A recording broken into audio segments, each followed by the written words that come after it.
Yo, what's up, guys? Jacques Slade here, and welcome to Outside the Box. It is a new podcast. It's just a podcast about everything. Yes, we're going to talk about sneakers because that's probably why you know about this space. But more importantly, we're going to talk about other things. Talk about things outside, music, pop culture, life in general. We're going to give you advice about everything that you want advice about because we're a show for the people. I am Jacques Slade, but this show really wouldn't be what it is without the two fantastic hosts that I have. They're probably two of the coolest and smartest people that I know in their own respects. Starting off first, my big homie Nick Engvall. Tell him how to find you and all of that good stuff. What's up, y'all? I'm Nick Engvall on all the platforms, NickEngvall, and I also have a site called sneakerhistory.com. And Tiffany, tell them who you are. I'm Tiffany Beers. I used to work at Nike and innovation, and you might know me from the Nike Mag or the Hyperadapt. You can find me on any of the social media platforms under Tiffany Beers. I love that. Like, you know what, Nick? And I'm probably going to do this to you every episode, Tiffany. But I love how she just throws it out there. Yeah, I just worked on the Hyperadapt and the Nike Mag. Like it's nothing. Oh, those things. I'm just living a normal life, guys. Yeah. I just did stuff at Nike, like the Nike Mag, probably the biggest shoe they've ever done, but I did that. And the Hyperadapt, whatever. Coolest shoes ever made, but whatever. Anyway, all right, guys. So let's get into this. Big news story today is about New Balance, and apparently they had to pay a huge fine because of the whole made in the USA cover and label that they use when they release some footwear, but apparently it wasn't entirely true. Now, Tiffany, I'm going to kind of lean on you for this one because I'm hoping, and I just said that without knowing, that you have a little more insight to what exactly this means, the 70% versus the 95% and the materials and the domestic distribution, all of that stuff. Could you help, please? Well, I think it comes down to, I think they ran into this in the auto industry several years back. Like, what can you actually say is made in the USA? Does it have to have 100% of the product and the assembly of the product made here? Or can it just be like 50%, or can it be 10%? So on one hand, I think it's all about protecting the brand of Made in the USA, because that carries a lot of importance to a lot of people. Now, with New Balance only had 70% versus 90%, like I was always curious, like, what percentage did you have to say Made in the USA? Could you just assemble the shoe, right? So could the upper and all the materials just come from Asia and then be put on the bottom here in the States, and that's considered Made in the USA? Like, is that a workaround for it? But I guess this kind of clarifies it, and I only know what the article there says, but they got hit pretty hard. Like, I'm curious to see now what shoes will say Made in the USA. Does this officially mean that they don't have any shoes made in the USA, or are they still going to have a line? Yeah, I'm actually really curious about it too. And actually, once you sent that over earlier today, I started thinking about. I noticed at the Adidas Parley event that they just had that the new Parley, like, I don't think it's the Ultra Boost, it's the other Boost shoe, it actually says assembled in the USA on the Parley version, which I haven't seen on any other Adidas before. So I'm assuming that, like, that's probably, it's probably something similar, right? Where they're trying to say as much as they can here, but like I would assume that, like, the rubber treaded outsole and even the Boost is probably made someplace else, and then they're taking, what they can out of the plastic material from the recycled bottles and putting that into the upper here, and then putting it all together in the States. Here, I like that Adidas actually put assembled in the US. That's cool, at least as a start. Yeah, and so I've definitely seen that on New Balance shoes before too. I don't know, the rules or whatever, but I've definitely seen assembled in the USA on certain New Balance shoes too. That's interesting. That's super interesting to me. See, from my perspective, and this is come as and I guess this is where I would fall into the normal consumer sort of demo. When I hear "made in the USA," I assume that's what assembled means. I don't think I necessarily think that the materials are made here in the USA, but that the shoe or the product was made here in the USA. So maybe, and that's maybe more about my ignorance than it is the truth. Well, obviously, it's more about my ignorance than it is the truth. So, made in the USA literally means that the materials were made in the USA. Am I understanding that correctly? I think in how you read this article, yes. I mean, that's what they're trying. I guess customs is the one that, or the government. Actually, this was a lawsuit, I think. So the judge was basically saying that, like, you made in the USA needs to mean a certain percentage of the materials are also manufactured here. Now, I guess that can be interpreted differently also, but I think that's what they're going for. I think that so I think it happens. It happens a lot, though, right? I think that it's kind of always how marketing works, right? Like how much can we get away with saying without it being an actual lie? And like I just think of like brands like what's the watch brand that's from Detroit, that Shinola, which is not like like a lot of their watches weren't all fully made here. They were more assembled here. And I think that's just kind of the nature of people. Like, we want to glorify that people are doing things in the States. Like, all of us have that, like, kind of wishful thinking. And but I think it comes down to, like, what is the actual line? Where is the line drawn? And I think this probably sets a standard that we haven't really paid much attention to before with shoes, at least. Yeah. So it says here in the article, it says New Balance may continue to make qualified claims of domestic production as long as the 70% standard is mentioned explicitly in connection with the claim.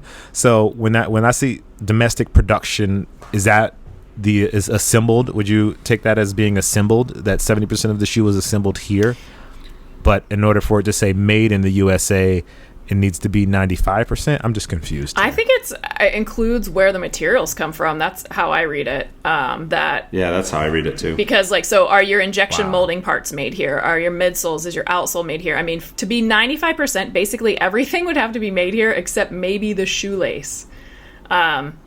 That's what you're looking at, right? It's basically the whole shoe being made here. I'd love to know more. Maybe we can research this and find out more of exactly what does that mean, because Adidas is doing that factory, and I don't know much about it. The Speed Factory. So how is it comparing?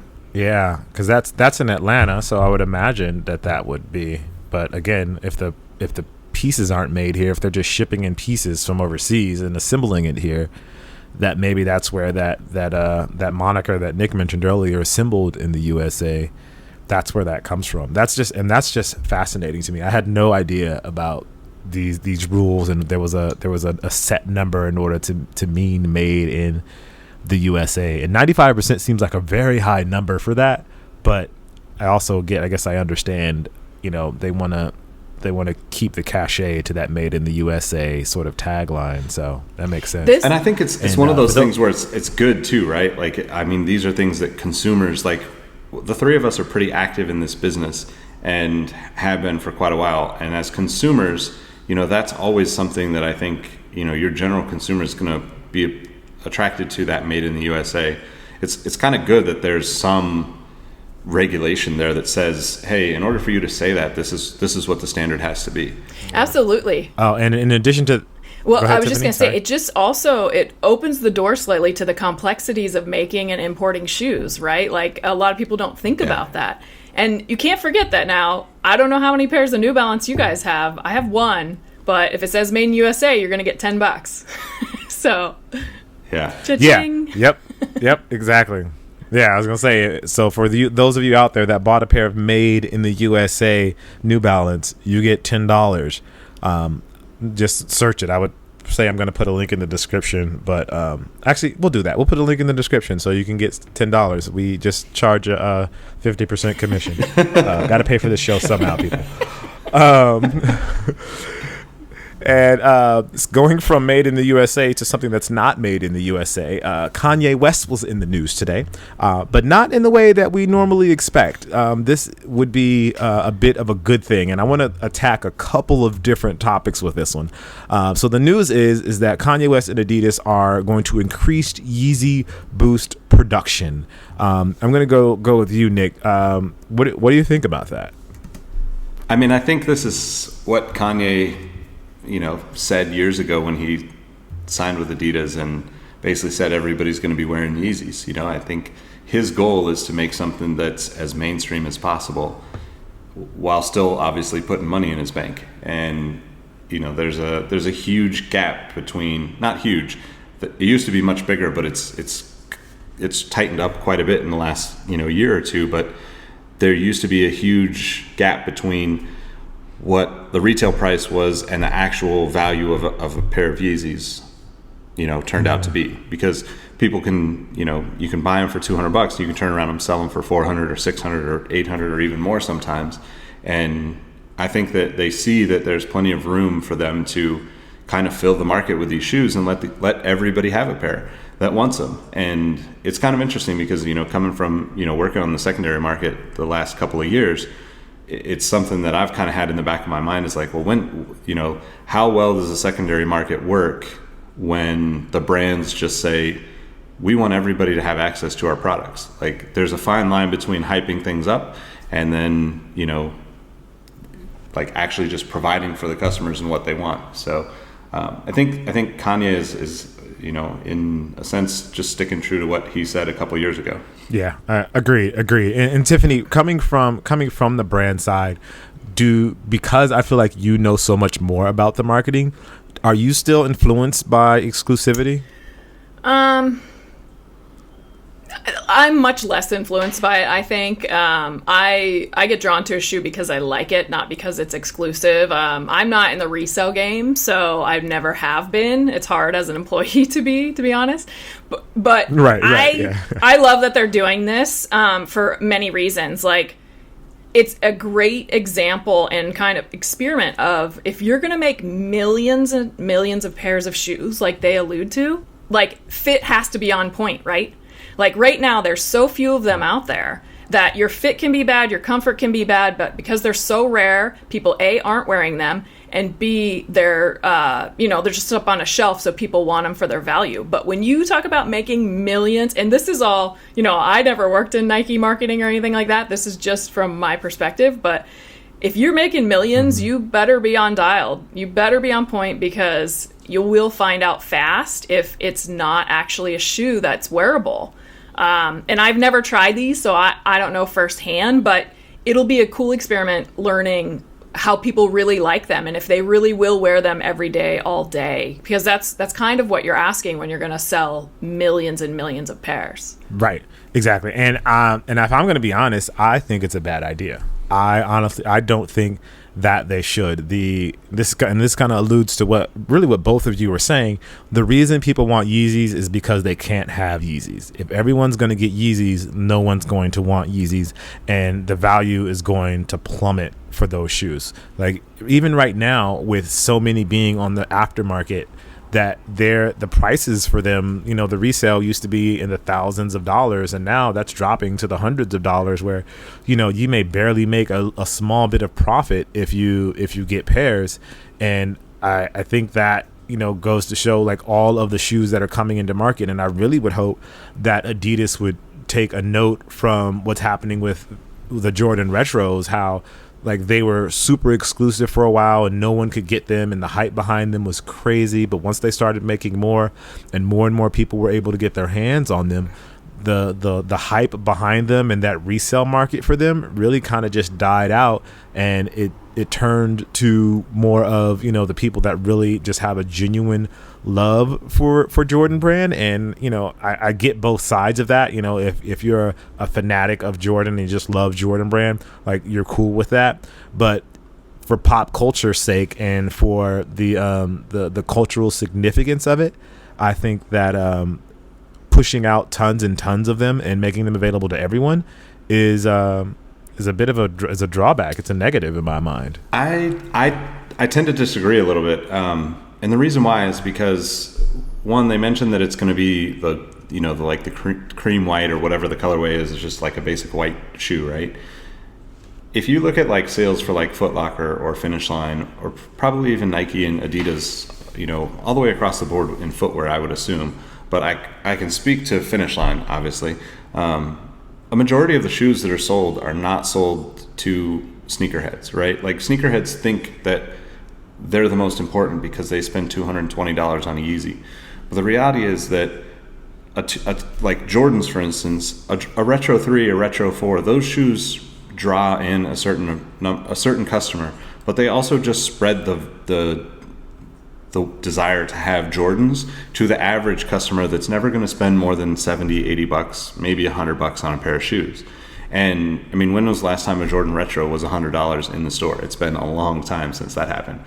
So I think with this, it would be more comparable to like, I think what Kanye sees is like an iconic shoe like a Stan Smith, a Superstar, an Air Max 1. These are shoes that there are millions of them in the market at any given moment.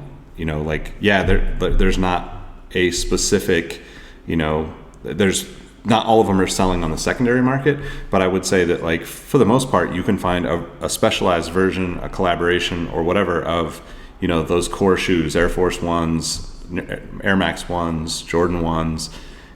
On the Adidas side, it's the Stan Smiths, the Superstars, and I would even say even up to like NMDs and Ultra Boosts now, where there's just a massive amount of these shoes out there, and they're very specific versions that people, kind of hype up and actually hold their value over time. Where like if you look back at like, the original Ultra Boost from, a few years back, just the regular black shoe is like the common shoe. Like the average person buys either a white shoe, a black shoe, or a white and navy, or a white and black. Like those are the four kind of like, guaranteed sales for the general public buying sneakers. But to me, this just is a way for them to kind of test the market and see how much people are going to actually want to buy these. But they'll still have, there'll still be some pairs that are limited to a few thousand or less. And there'll always be the friends and family. There'll always be, the hype around whatever gets tossed around their Instagram accounts or gets seen with him on stage and that kind of thing. Yeah, I mean, I think I disagree with you too, Jacques, respectfully. I think if you look at the top sellers of last year, what was it? It was the Taejun, the Nike. Is it Taejun? I've been calling it the Tanjun, but I don't know if that's right. Sounds better. We'll go with that. Tanjun, the Chuck Taylor All-Star Low, which is like a $25, $28 shoe. The Tanjun's not very expensive either. And then the Huarache. And those are all lower price point shoes, so they don't talk about how many were sold. But when I think of this Yeezy going wide with that many pairs, like what's the price point? And how's that going to be impacted? Because price point plays a lot into how many pairs you can sell. Okay. All right. I might take the L on this one. I'm just saying. I'm concerned for the hype beast. My concern is for the hype beast, I guess. I think it's going to be really interesting, and I am kind of excited to see it happen because it's one of those things where, we've Jordans have kind of ebbed and flowed in and out of this, right? Like if there's too many in the market, you're complaining. I mean, if you're complaining because there's too many. If it's easy to get the shoes like it has been the last 18 months. People complain that they're not limited enough. Then they start making limited stuff and it's hard to get, and then they complain about the app because the app doesn't work. They complain that the stores don't have them. Like you can't really make the customers happy, but if you were going to take, let's say 10 or 20 colorways and say this one colorway or these two colorways are going to get millions each while the rest of these are going to be super limited, I don't think that really hurts anything, but I'm excited to see how kind of, like you said, the hype beasts react to it, how the sneaker community kind of reacts to it. If you'll see like those, popular Instagram accounts with people wearing these like, mass produced shoes. But I think there's one other thing that's kind of interesting, kind of to Tiffany's point about the, keeping things dialed in with the quality of the shoe is it's going to be a lot harder to, if there's 1 million of those shoes in the market, there's going to be variations between those productions. There's just no way you're going to stop that. But that also means that a lot of the fakes that are out there, you're not going to be able to tell the difference between the real and the fakes. You know, like the little variations, like you see the details that some of these people go through to tell a real and a fake shoe, and if they're producing in the millions, I just don't see that being very helpful for people that are actually trying to keep track of what's real and what's not. All right, we'll see. We'll table that one for 2018. I think it was 2018, 2019 when that's supposed to happen. It's 2019. 2019. So we'll bring that back when outside the box episode number, probably, what is that, 52 weeks away? So episode 52. We'll make sure we bring that back. Somebody put that in the calendar. Set up a reminder. All right, real quick, just some quick headlines that I saw today that I thought you guys would find interesting because I found them interesting. First one, starting with the NBA. I read this from a guy named Tommy Beer. He's an NBA analyst. And did you guys know that dating back to 1991, the NBA Finals has featured either Michael Jordan, Hakeem Olajuwon, Shaquille O'Neal, Tim Duncan, Kobe Bryant, or LeBron James? So for the last, how many years is that? 91, 27 years, there's been one of those 6 players in the NBA Finals every single time. That is an amazing, amazing thing to me, at least to me. I don't even... Yeah. No one cares? Okay, cool. I'll say no one cares. All right, fine. No, it's good. I thought it was important. I mean, I was just trying to think. It's kind of crazy because there's two sides to it. There's like, wow, those 6 players are incredible athletes, and Hall of Fame, top 6 players of all time, however you want to word that. But also, I feel so sorry for like the small markets. Like being from Sacramento, like the Kings have no chance to compete when it's always those same people. Oh yeah. So it's kind of crazy. It's amazing, right? That like they're all involved, but it tells you that the league's maybe not as it's a little lopsided on some level, right? Like just like the Cavs and Warriors potentially, wait, who won last night? Yeah, Warriors. So the Warriors. This will be 4 years straight. Yeah, I'm not down with that. Let's mix it up. Let's change some teams around. Like we need some more teams involved. Like it's getting boring. Why don't we just get rid of all the other NBA teams and just let those 2 play? Like, come on. Yeah. I could take that. But to be fair though, it doesn't say that they won. It just says that they were in the finals. So it's not that their teams won. It's just that they were actually in the NBA finals. So obviously with LeBron in there, that's obvious because he's only won. How many has LeBron won? 2. He's won 3. 3. Yeah, 2. So 3. One with Cleveland, but he's been in 8 in a row. So. Yeah, but he's been in 8 in a row. So 5 of those he did not come back happy. Let's just say happy. All right. Next headline was there is talk about supersonic air travel, which would get us from Shanghai to Los Angeles in 5 hours, 5 to 6 hours. They're saying, and to Sydney in 6 hours and 45 minutes, which I think is amazing. When I was a kid, I remember hearing about the Concorde. Yep, me too. I obviously couldn't afford to fly on it because, according to this article, the tickets were $11,000 to $15,000 a piece. So my parents wouldn't opt for that. They figure I didn't need it. But I just find that amazing. I think technology is moving at a place where this is actually could be something pretty cool. I think that'd be pretty cool to be able to fly to China and back in a day basically, as opposed to 2 days that it takes now. Yeah, it's crazy. I love it, man. The amount of times I've traveled around the world, I would love shorter flights. Now, the big question for me is, what does it do to your jet lag? Like, jet lag, as I've gotten older, has been a bigger and bigger problem. Like, if the flights are shorter, does it change anything? Oh, that would be nice. That would be nice if you don't feel it as much. Imagine being able to go to China, say like you have to go check in on production at a manufacturing facility. Like you leave 5 hours, you're there. That's like going to New York. Yeah. Just flying from LA to New York. You could literally go check out what you're doing and be back the next day and not have to worry about spending, that 12 to 14 hour flight that it is to get down there. So I think just from a production standpoint, like I think businesses obviously would be more apt to pay for something like this because the article says that they're going to cost around $5,000 for a round trip. But that's still not terrible. That's a business class ticket for a regular flight. Yeah, and you don't need to pay for business anymore because if it's 5 hours, anyone can survive 5 hours in economy. It's not a big deal. Right, exactly. I wonder what that's going to do to like, the hotel industry especially in manufacturing cities, Oh, yeah. Oh, yeah. How about this one? Yeah. What about commuting, right? Like when I worked at Tesla, I flew from Portland to Reno every week. Now you could fly from Portland to China and work every week. Like at that short of a flight, like it changes what commuting means. Oh, my goodness. Yeah. Wow. That would be incredible. Imagine that. Oh, my goodness. Yeah. That totally changes the game. Wow. Yeah. Yeah. I mean, it's only, $10,000, but, hey. Some people have that kind of money. $10,000 a week.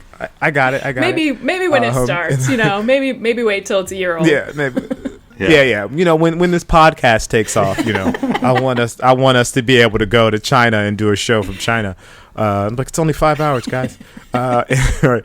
And then the last article, and this one, I don't even know how to explain this, but there's a luxury brand selling a shirt, and the shirt is a T-shirt with a long sleeve shirt, a button-up long sleeve shirt sewn to the front, or should I attached, sewn, hot pressed, I don't know, but it's on the front of the shirt. So there's a long sleeve button-up shirt hanging off the front of a T-shirt, and I'm gonna. I know it sounds amazing first, but I kind of want you guys to guess the price. Because it almost made me throw my computer. So, so Nick, just take a guess at what this cost. I have no idea where to even start, but I'm going to assume that since we're coming from $5,000 flights, this is going to be in the $1,000 range. Okay, Tiffany? Well, you have to remember, it's 2 shirts, right? So it's like BOGO, yeah. But I'm guessing it's like a, I don't know, $2,000 BOGO deal or something. Oh, I love that. Well, not to disappoint either of you, but it is a $1,300 T-shirt / shirt combo. So I don't even want to talk about it anymore because I don't want someone to buy it. Because it's Did they show pictures of it being modeled or anything? I mean, like, how are people wearing this? They didn't show it. They just showed a picture of the shirt. It is like a blue, and then the long sleeve shirt is a slightly lighter blue, but it's like the what's that paper? The drawing paper with the lines on it with the grids. Paper? What's that called? Yeah. Oh yeah, how about that? The drawing paper with the grids, the one with the lines, and you can measure things. Like it has line. It's boxes. A grid on the boxes. paper. That one, yeah, the boxes, the one with the boxes. You can play tic-tac-toe really easily on it. Yeah, so it's a shirt with like a grid all across the whole shirt, and it's literally buttoned up. Like, but it's like the sexy old man buttoned up where like the top button's unbuttoned and shows a little chest hair. Yeah, it's really, it's taking things to another There's level. There's our podcast. All right, Yeah. that's the outside. That is outside the box. I will give it that. And then the final story, the final topic today that I want to talk to you guys about is Nike ACG. Tiffany, you kind of brought this one up, and I've always kind of had a love relationship for the ACG, just for everything that it represented. And it seems like Nike is bringing it back and doing some cool stuff with it. But you said you saw some headlines and some news about it today. I just saw that I think some pairs are dropping this week, and I thought they looked interesting. The Dog Mountain, I believe, is what it's called, is going to be dropping this week on Friday, 7 a.m.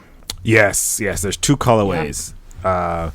So I'm all for this light green one, or neon green, or whatever that color is called. I think that looks really nice. ACG line has been taking an interesting path back to the limelight. I feel like before it was just like these really ruggedized shoes, but now it seems to be taking more of a luxury, not luxury. Is luxury the right word I'm talking about, Nick? What's kind of just like lifestyle. It's definitely less aggressive in the designs and more, I think, I don't know how you would describe it, but it definitely seems more urban rather than, like outdoor. Yeah. Right. Yeah. Yeah. That's a good way to put it. It seems more urban than outdoor. Yeah. I think there's like, there's a few of them that look like, I think of like if, someone like John Elliott was behind it, where it's like, okay, like we took the hoodie and we kind of just flipped it a little bit and we made it premium and we added some zippers and, we kind of did the same thing with denim and like, he takes something that's kind of just a staple, but I feel like Nike's doing the same thing where they're like, okay, this is what ACG is for us. Here's like just a few tweaks, a little bit better material, and re-release it, and it becomes something where it's like, kind of has a little bit of a hype behind it. I mean, I think it's cool to see. Like, I have always been a fan of the ACG line, and I think there's plenty of silhouettes and plenty of styles and plenty of elements that you can take and move from one to the other and kind of make some really cool shoes out of. Yeah, agreed. I feel kind of like they're taking it's almost like a Madberry Club approach to the ACG line, which is it's very interesting. It's an interesting approach. But I agree, Tiffany. I think they look really great, and I probably should add a little more ACG love into my collection. Not that I need to buy any more shoes. So the thing though that I liked about ACG was it was always rugged and functional based, right? Like, I'm an engineer, function comes number one for me. And the black model, the ACG Dog Mountain, the black colorway, totally functional. But that mint green one, I mean, you're not going to wear that outside in the mud and stuff. It's going to be trash. It's going to look horrible. And like, that's something that I've always respected from ACG is like they keep unless it's a protected material, then it would stay nice, but they always make sure the materials will function for the activity they're intended for. That's true, and I'll be honest. I'm not climbing or hiking any mountains. I'll go running, but I'm not climbing or trailing or doing anything that involves mountains, really. Which is why I said the mint green colorway. Oh man. Anyway, good episode. Thanks everyone for tuning in. Definitely appreciate you guys. I am Jacques Slade. This is the Outside the Box podcast. You can find me at Cousteau, which is Kustoo. Yes, I know it's spelled weird, but I thought it was cool when I was in high school, and so I'm keeping it that way. But I could not do this podcast by myself. As you guys know, I have two incredible people here with me. So Nick, let them know where they can find you. You can find me at Nick Engvall, NickEngvall on all platforms, and at Sneaker History across the web too. And most importantly, Tiffany, let them know where they can find you.